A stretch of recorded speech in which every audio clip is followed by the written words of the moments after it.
Oke, kembali lagi di channel saya. Makasih buat kalian yang sudah mengklik video ini. Gimana kabar kalian hari ini? Baik-baik saja kan? Kali ini kita membahas terkait Rismon dan CS-nya. Kita tahu mereka sekarang mendesak atau mendatangi Pak Kusmojo dan tempat Pak Jokowi KKN. Kayaknya mereka sudah mulai ketakutan, sudah mulai panik, dan sudah mulai cari-cari apa kesalahan Pak Jokowi. Rupanya salah satu pun nggak mereka dapatkan. Dan kali ini juga ada tanggapan dari Bang Joshua Sinambela yang dipastikan Rismon CS segera jadi tersangka. Kita lihat langsung gimana videonya. Sebelum kita ke videonya, bantu like, subscribe, share dulu video ini. Tidak tunggu lama, kita ke video langsung. Let's go.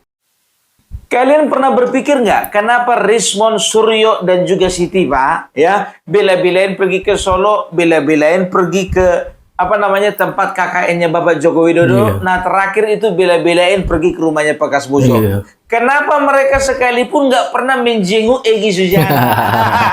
Iya juga ya kan. Kenapa? Padahal ketua ya. Jadi pertanyaannya, ketua TPUA itu Egy Sujana atau Bapak Kasmujo? Iya juga ya. Ke rumah Pak Kasmujo dibela-belain menjenguk Egy Sujana nggak pernah. Mereka sibuk mencari kesalahan Pak Jokowi. Udah ganti ya ketua TPUA ya. Kapan pelantikan? Aduh, Pak Kasmujo. Ternyata Bapak ketua TPUA. Iya. Aduh, ya ini harus tanda tanya besar sama kita. Oh iya juga ya, Bung ya. Kok nggak pernah mereka menjenguk Egy Sujana, Bung? Jenguk dong. Setelah itu rilis di Sentana TV. Ya kan, podcast kebanggaan kalian. Ini enggak, Kasmujo dikejar-kejar, Egy Sujana enggak dijenguk. Betul. Udah dijenguk, ya kan? Ditolak lagi. Iya. Rismon, mana bisa kau kayak gitu, kau datang ke rumah orang tua. Pak Kasmujo, Pak, saya Rismon Sianipar, Pak, sebentar Pak. Kalau mau bertamu kau bawa oleh-oleh, kau bawa buah, kau bawa roti, atau kau bawa makanan khas dari Belige. Setelah itu bertamu kau dengan benar. Kalau memang mau bertamu kau ingin berbicara mengenai permasalahan Bapak Joko Widodo, jumpai juga RT setempat. Barengan kalian ke rumah Bapak RT. Kan kalau misalnya Bapak RT ikut ke rumah Bapak Kasmujo kan nggak mungkin ditutup pintu. Karena terkejutnya dia itu, biar tahu kau dilihat sini rupanya si Rismon ini. Shock dia, tiba-tiba nongol depan rumah si Rismon.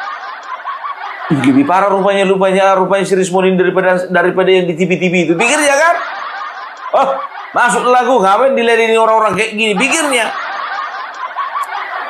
Jadi mereka itu mau membuktikan, ya kan begitu kan? Mereka itu berharap tuh jauh-jauh dari Jakarta, Rismon dan juga Sentana TV ingin berharap bisa mewawancari Pak Kasmujo. Lihat dulu lah yang diwawancara. Lagi perban di sini mau kali wawancara. Tanya dulu Pak Kasmujo sehat gitu, basa-basi. Nah kalau kalian udah lihat ada perban di sini, berarti nggak sehat, pulang kalian. Maksa-maksa kalian ke rumahnya. Enggak aja. Bikin malu ya kan. Baru pergi orang ini ke desa Wonosegoro ya, yang ada di, kalau nggak salah, di Boyolali ya. Nah, di situ diwawancarai ya, orang yang ada di situ diwawancarai. Ternyata benar bahwasanya Bapak Joko Widodo pernah KKN di sana. Malunya tuh di sini. Aku bilang sama kalian ya, aku ada satu rahasia. Tapi kayaknya aku belum mau ungkapkan ini ya. Aku belum mau mengungkapkan ini. Foto Bapak Joko Widodo ketika KKN di Wonosegoro aku punya. Aku punya. Ini belum pernah dipublish di mana-mana, dan juga ini biar tahu kalian ya, foto ini baru kukirimkan ke Bapak Joko Widodo. Baru ku kirimkannya sama beliau. Nanti kita lihat aja dulu bagaimana respon beliau, ya kan? Ya, pokoknya adalah aku nggak mau tunjukkan di sini sekarang, nggak mau. Ada waktunya, ini hanya untuk orang-orang tertentu. Dan teman-teman Bapak Joko Widodo, ada beberapa orang ya sudah ada nama-namanya sama aku. Ketika Bapak Joko Widodo KKN di Wonosegoro, nama teman-temannya ada beberapa orang masih ada sama aku. Serius kau pun tanggung jawab? Tanggung jawab. Itu makanya ya. Jadi udahlah Rismon, ya nggak perlu lagi kau kesana kemari mondar mandir kau. Duduk tenang aja kau, nunggu datang polisi selesai. Dan kalian tahu nggak? Ya kan ini si Rismon kan beberapa kali ya dia kan nantangin orang ya. Ditantangnya Sylvester, ditantangnya Ngabalin, ditantangnya siapa namanya, sampai Kapolri, Mendagri itu ditantangnya semua. Cuman satu yang nggak berani ditantang itu Bapak Prabowo, nggak berani dia tantang. Ya, jadi ya aku akan tunjukkan sama kalian ya. Ini kisah nyata ini. Kemarin itu kan Rismon nantang-nantang. Sylvester, kalau memang bisa kau tatap muka sama aku, tatap muka. Ayo, kita face to face. Ternyata Pak Silver ya menjawab tantangan itu, ya kan? Di WA-nya lah si Rismon, ya kan? Aku udah di sini. Di WA-nya lah itu siapa namanya? Si Kosinudin, di WA-nya juga lah itu apa namanya hostnya Sentana TV. Satu pun gak ada yang mau merespon. Hei, pengecut, pecundang, loser. Ini dia. Ya, yuk. Saya disclaimer dulu bahwa Pak Rismon dan Pak Roy-Suryo, saya secara pribadi saya sudah mengundang. Sebelumnya ada chat kita tunjukkan ke layar, bahkan sudah pernah podcast sebelumnya. Apakah Bung Sil sebelumnya sudah pernah mengundang, menerima tantangan langsung dari Bung Rismon sebelumnya? Rismon, saya hanya lihat di media. Dia nggak telepon saya langsung. Tapi apa menghubungi beliau? Saya telepon terus menghubungi Rismon. Tidak dijawab. Ini nggak dijawab, ya. Kamera bisa sorot nih. Kita tampilkan screenshotnya di layar ya. Nanti kita sih. Terus saya mengatakan, pagi Rismon, ini Sylvester Matutina, orang yang kamu tantang-tantang. Mau ketemu di mana kita? Terus saya telepon nggak diangkat. Terus saya telepon juga mau minta tolong Roy Suryo. Pak Roy-Suryo. Ya kan? Sama Roy Suryo juga saya telepon juga ini nggak diangkat-angkat. Mulut besar. Terus saya telepon lagi, saya WA lagi, namanya siapa si Naga itu? Host Michael. TV ya? Oke, baik. Mikael ya? Mikael, saya bilang begini. Ya kan, pagi Bro Michael, tolong bilang ke Rismon, bilang tidak usah banyak bacot tentang saya. Langsung saja bilang Rismon kapan mau ketemuan sama saya. Saya mau lihat nyali dia. Terima kasih ya Bang, nanti saya sampaikan. Terus nggak ada, Bro, bilang si Rismon angkat telepon saya, dan kalau bukan banci, segera atur pertemuan sama saya. Ini, jadi nggak ada tanggapan sama sekali. Jadi Nggak ada tanggapan sama sekali. Hei, Rismon, udah dijawab tantanganmu itu. Siapa itu Sylvester? Kalau bisa kau tatap muka sama aku, face to face. Kau bilang gak ada bohir di belakangku. Kalau tidak tahu itu namanya fitnah. Fitnah. Banyak kali gayamu Rismon. Tahe si Rismonon. Jadi marsak roh aku kau bikin Rismon. Ternyata udah kelihatan ya. Pengecut teriak pengecut, penipu teriak penipu, pembohong teriak pembohong, palsu teriak palsu. Kenapa kau bilang palsu teriak palsu, Pung? Nah, ini ada berita tentang si Rismon ya. Ya, berita seorang ahli dari Jepang yang mengatakan bahwasanya sebetulnya Rismon itu sama sekali nggak pernah menyelesaikan S3-nya di Jepang. Dan berita ini sudah masuk ya, itu media mainstream ya. Ya, kalau berita kalau sudah masuk media-media mainstream, TV One, Kompas TV segala macamnya itu bisa dikatakan ya sudah valid lah kan begitu ya. Mereka nggak akan mungkin sembarangan mengeluarkan berita. Yuk kita tonton dulu. Kita tonton dulu. Gencar melakukan Rismon Sianipar yang gencar melakukan serangan terhadap riwayat pendidikan Jokowi ternyata tak luput dari serangan balik. Ijazah Rismon Sianipar disindir oleh seorang peneliti sistem informasi dari Hokkaido, Jepang, Roni Teguh. Menurut Roni, ijazah Rismon Sianipar yang diklaim dari universitas di Jepang tidak ditemukan. Roni Teguh mengaku telah mengecek tesis milik Rismon Sianipar dan hasilnya tidak ditemukan. Tidak ditemukan. University. Ini ada kecurigaan, bukan hanya curiga, tapi sudah dipastikan 100%. Kemarin saya cek ke Yamaguchi Daigaku, yaitu universitas di Yamaguchi. Saya tulis dalam bahasa Jepang bahwa yang bersangkutan tesis dengan master yang tertulis di kurikulum vitae itu tidak ada. Terkait tuduhan dari Roni Teguh ini, Rismon Sianipar mengatakan telah melaporkan tuduhan ini ke pengacaranya.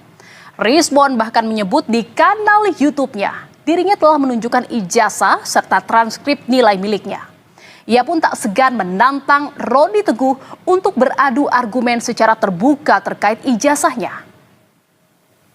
Bahkan di kanal saya sudah saya tunjukkan sertifikat saya sama dokumen-dokumen dan transkrip nilai bahwa saya memiliki 7 mata kuliah, kalau nggak salah S-nya 3 atau 4 ya, saper di atas A. Berarti kan IPK saya 4 gitu kan. Itu syarat dari pendidikan saya. Itu sampai di situ. Hemat energi dulu karena yang kita lawan ini adalah tahu sendiri ya kan. Alasannya hemat energi dulu. Dikatakan tadi Rismon sudah melaporkan kepada pengacaranya. Lapor itu ke polisi. Apa gunanya lapor ke pengacara? Lebih bagus kan lapor ke tetangga. Kalau cuma berhenti di pengacara nggak lapor polisi, apa guna? Lapor ke pengacara, lapor ke polisi dong. Kan begitu, menantang siapa ahli tadi untuk beradu argumen, bukan menantang untuk adu argumen. Ayo tantang yuk di kantor polisi, itu baru paten. Berarti dipertanyakan ini, ya kan? Dia selalu mengatakan begini, saya sudah melaporkan kepada pengacara saya yang menyatakan ijazah saya palsu. Nah, kenapa nggak lapor polisi langsung? Karena kita mau hemat energi. Kau Rismon tahu nggak pepatah yang mengatakan sekali dayung 2-3 pulau terlampaui. Artinya apa? Bisa aja, ya kan? Emang tiap hari kau ngurusin ijazah Bapak Jokowi kan enggak, ya kan? Pas lagi kosong pergi ke kantor polisi, laporkan itu. Laporkan Wahyu Teguh, laporkan lagi siapa namanya si Joshua Sinambela, laporkan juga yang lain ya. Namanya juga pengecut, ya kan? Takut dia ketahuan. Palsu.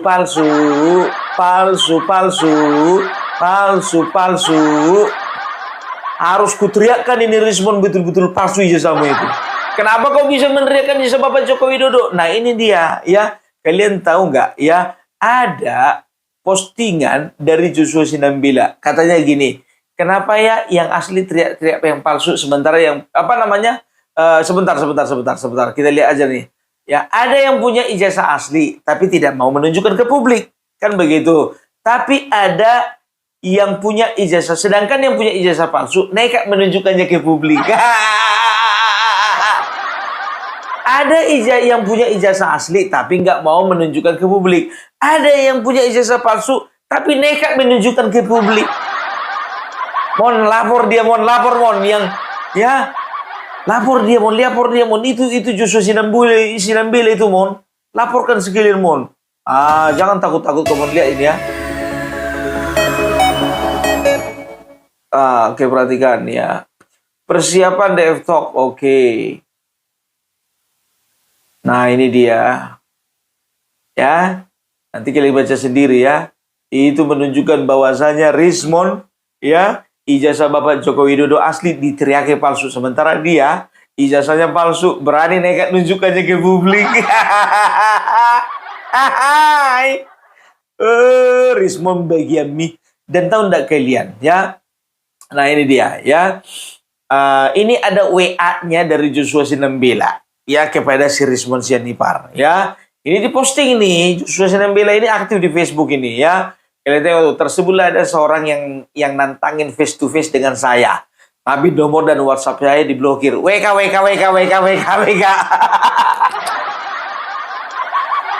Beraninya karena nggak tahan malu aja di depan para pengikutnya. Heyo, Mon, buka dong blokirannya. Kita berdua podcast di channel Baligi Academy. Nah, dia ingat apa dibilang si Rismond? Ayo datang ke Sentana TV. Udah diundang ke sini nggak mau. Sekarang begini, ya. Joshua Sinambela bukan cuman mau diundang ke Sentana TV, ya. Itu punya podcastnya miliknya si siapa? Michael Sinaga. Justru Joshua minta itu debat, beradu argumen di channel pribadimu sendiri, Baligi Academy. Banyak kali gayamu, kau suka kali kau bilang-bilang orang pengecut, kau sendiri pengecut. Lihat loh, WA-nya diblokir. Iya, diblokir WA-nya. Aduh.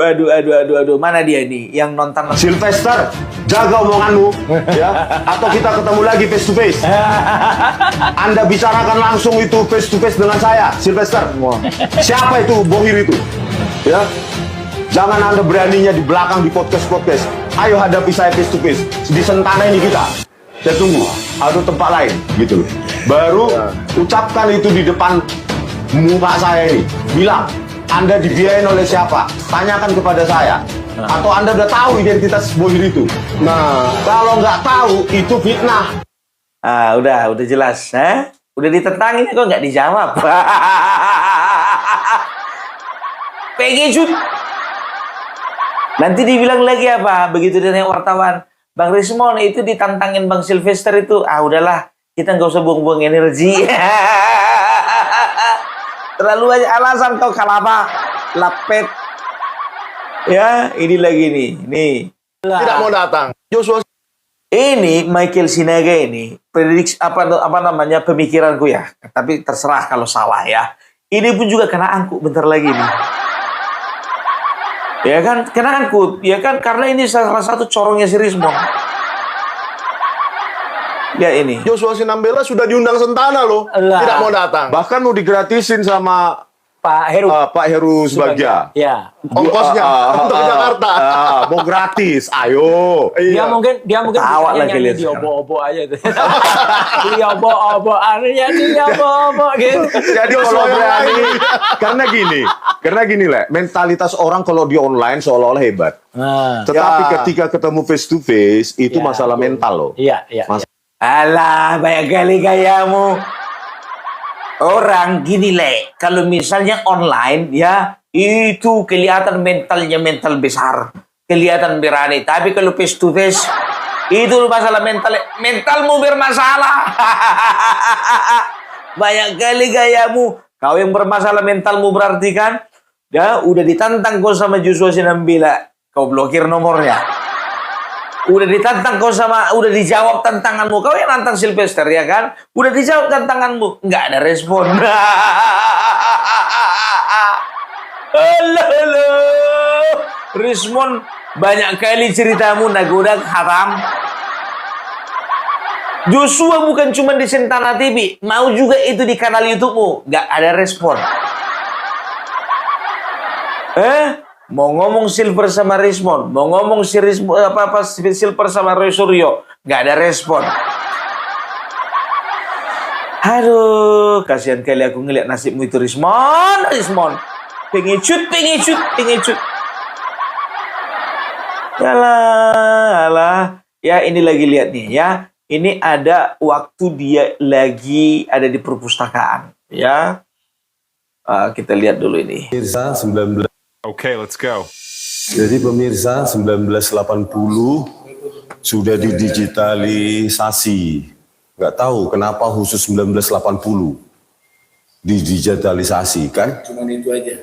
Oh, jadi yang 18 Juli 1980 sudah diamankan, nggak ada lagi di sini. Ya, itu karena udah ada digital. Jadi versi digital. Iya. Versi digitalnya benar itu ya? Iya, benar itu. Nggak manipulasi? Nggak manipulasi dan bisa dicek langsung di Geraha Tama Pustaka. Oh, kenapa? Perlu diamankan 18 Juli 1980? Ya, kan kemarin juga ada dari Baris Krim Polri yang mengakses juga, habis itu dari UGM juga. Jadi kita membatasi buat mengamankan aja di sana. Boleh diakses di sana. Baris Krim Polri dan UGM datang ke sini kemarin? Oh. Tangan kosong si Rismon, tangan kosong. Nggak bisa dapat apa-apa dari perpustakaan. Perpustakaan mau didatanginya, kantor camat pun mau diobok-oboknya. Apa legalitasmu kalau apa? Lapet. Ngangang kau ngangang. Ya kan? Kenapa yang 18 Juli tahun 1980 aja yang didigitalisasi?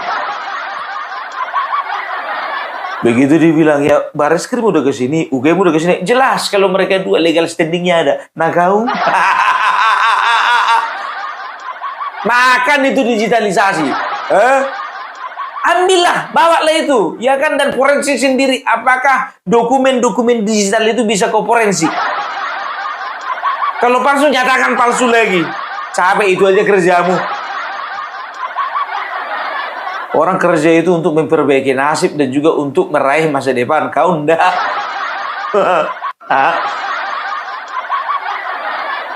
Kemana-mana orang ini mutar, ke perpustakaan, ke UGM, ke rumah Kasmujo, ke tempat KKN Bapak Joko Widodo. Nah sampai sekarang Egy Sujana nggak pernah disinggung. Aduh. Tapi setia kawan ya. Dan juga baru-baru ini biar tahu kalian ya, ini si Rismon ini disomasi sama yang namanya Firdaus, yang kemarin pengacara naik-naik ke meja itu. Ya kan, dia bawa uang di si Firdaus ini biar tahu kalian. Bawa uang si Firdaus ini biar tahu kalian. Rismon kalau kau menang ini uang sama kau. Gak tahu aku itu uang asli atau palsu, gak tahu. Kita tonton aja videonya ya, kita tonton dulu videonya. Biar jangan gagal paham dulu kita ini. Resmi FBI mensomasi Rismon Sianipar dan kawan-kawan. Jangan buat gaduh lagi di bangsa ini. Karena kemarin habis ribut masalah A, pindah lagi ke B. Dari B ke C, ke B, tidak ada habisnya.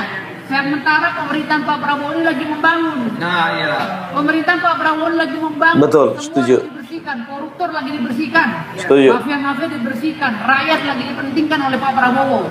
Apa ini juga ada masuk tertentu bikin menghambat kita punya presiden? Takutnya ada strategi politik mereka. Pura-pura memecah Pak Jokowi dengan Pak Prabowo, ujung-ujungnya menghancurkan Pak Prabowo juga. Karena ini politik juga gitu. Jadi hati-hati ya. Rismon, ini kau sudah kusomasi. Ya, kami FBI sudah mensomasi kamu. Silakan kau laporlah sama Abraham sama Ahmad Kojinuddin, sama siapa tuh yang hebat-hebat. Ilmu hukumnya nanti lawannya saya tuh ya. Gitu ya. Jadi kita semua cinta NKRI, kita dari FBI, cinta NKRI Dan keluarga polisi kita. ya, dan keluarga Polri, Bang Andre keluarga Polri juga. Kalau gua keluarga TNI. Ini Polri sama aja. Polri sama aja. Ya. Jadi kita nih keluarga-keluarga para pejuang tidak terima dengan perkataan kau Rismon ya. Jadi kami ini semuanya keluarga besar TNI Polri tidak terima karena kau telah menghina jenderal-jenderal kami. Kau harus minta maaf kepada Pak Tito, minta maaf kepada Pak Tomsi, minta maaf kepada 5 jenderal lainnya yang ada di Mabes Polri tadi. Tolong kau minta maaf. Kalau tidak, resmi kami akan melaporkan kau ke polisi. Ya, ingat itu. Atau kau pilih kita bertanding sehat. Kau diam, nggak usah lagi ribut-ribut di negara ini. Kau diam, kau kusiakan duit. Kalau kurang, keluar dari negara ini. Ya. Kalau kalah keluar dari negara ini. Kalau menang ya kau dapat lah. Tapi diam, jangan banyak ngomong. Ya.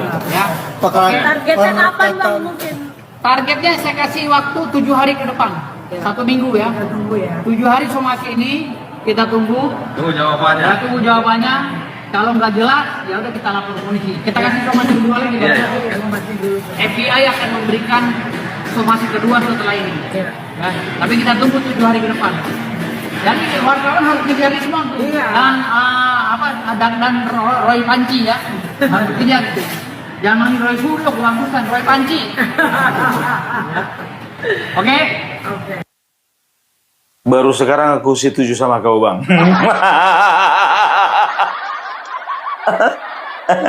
Kasihan kali si Rismon, Bah. Banyak kali yang melaporkan. Berapa tahun lo hukumannya ini ya? Kok jadi aku yang mikiri?